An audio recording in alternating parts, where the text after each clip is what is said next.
ఇటీవల అనేక ఉత్తరాది రాష్ట్రాల్లో భారీ వర్షాలు కురిశాయి. ఇప్పటికీ కురుస్తూనే ఉన్నాయి. దీంతో కొండ చర్యలు విరిగిపడ్డాయి. భారీ ఎత్తున ఆస్తి నష్టం జరిగింది. వరదలకు అనేక మంది ప్రాణాలు కోల్పోయారు. కాగా ఈ ప్రకృతి విపత్తులకు సంబంధించి సుప్రీంకోర్టు కీలక వ్యాఖ్యలు చేసింది. అక్రమంగా చెట్లు నరికివేయటం వల్లనే ఈ ప్రకృతి విపత్తులు సంభవిస్తున్నాయని సుప్రీంకోర్టు అభిప్రాయపడింది.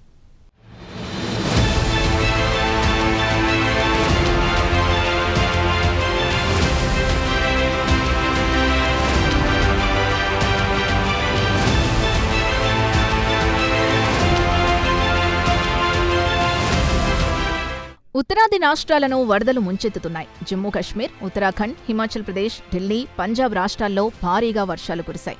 ఇప్పటికీ కురుస్తూనే ఉన్నాయి. దీంతో ఆయా ప్రాంతాల్లో జనజీవనం అస్తవ్యస్తమైంది. వరద బీభత్సానికి అనేక లోతట్టు ప్రాంతాలు జలమయమయ్యాయి. అంతేకాదు అనేక నివాస ప్రాంతాల్లోకి నీరు చేరింది.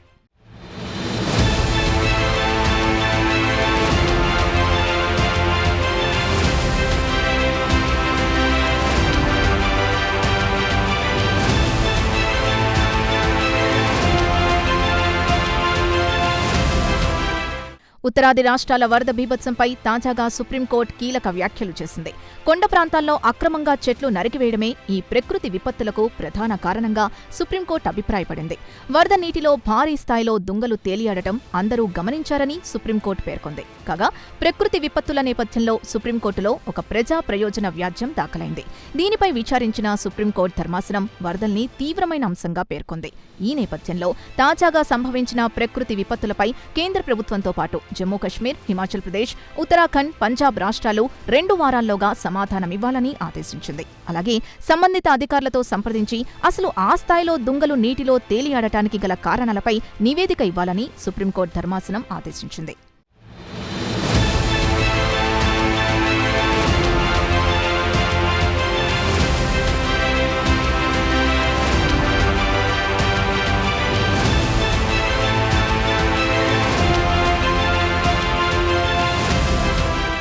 కాగా ఉత్తరాది రాష్ట్రాల్లో వరుసగా వరదలు వస్తున్నాయి. ఉత్తరాఖండ్ అలాగే జమ్మూ కశ్మీర్లో అయితే ఏకంగా క్లౌడ్ బస్టులు సంభవించాయి.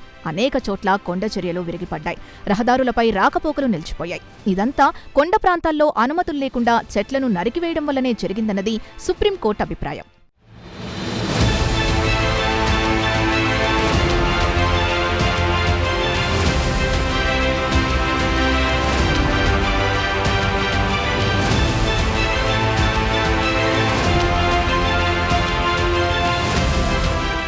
ప్రకృతిలో చెట్లు ఒక భాగం. చెట్లతో మానవాళికి ఉన్న అనుబంధం ఎంతో గొప్పది. అయితే కొంతకాలం నుంచి చెట్ల నరికివేత విశృంఖలంగా సాగుతోంది.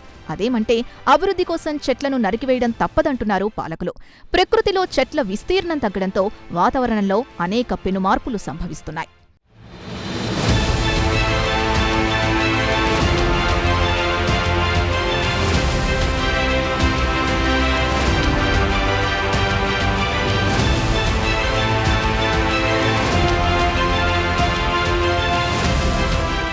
మన దేశంలో విచిత్రమైన పరిస్థితి నెలకొంది. ఒకవైపు విచ్చలవిడిగా చెట్లను నరికివేస్తూ ఉంటారు. మరోవైపు చెట్ల సంరక్షణ పేరుతో అక్కడక్కడ మొక్కలు నాటుతూ ఉంటారు.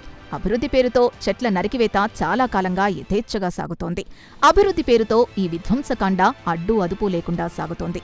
చెట్ల నరికివేత ప్రభావం ముందుగా పర్యావరణం మీద పడుతోంది. సహజంగా వాతావరణంలోని వాయు కాలుష్యాన్ని చెట్లు హరించివేస్తాయి. అందుకు బదులుగా గాలిలోకి ఆక్సిజన్ విడుదల చేస్తాయి. మనిషి మనుగడకు మూలం ఆక్సిజనే. కరోనా సెకండ్ వేవ్ టైంలో చాలా మంది రోగులు శరీరానికి సరిపడా ఆక్సిజన్ అందక ప్రాణాలు కోల్పోయారు. ఈ పరిణామాన్ని ఒక హెచ్చరికగా అన్ని దేశాలు తీసుకోవాలి. పర్యావరణ సమతుల్యతను రక్షించుకోకపోతే ఆ తరువాత అనేక దుష్పరిణామాలు తలెత్తుతాయన్న వాస్తవాన్ని పాలకులు అర్థం చేసుకోవాలి. రకరకాల ప్రాజెక్టుల పేరు చెప్పి ఇదే విధంగా చెట్లను నరుక్కుంటూ పోతే గాలిలో ఆక్సిజన్ లెవెల్స్ పడిపోతాయి.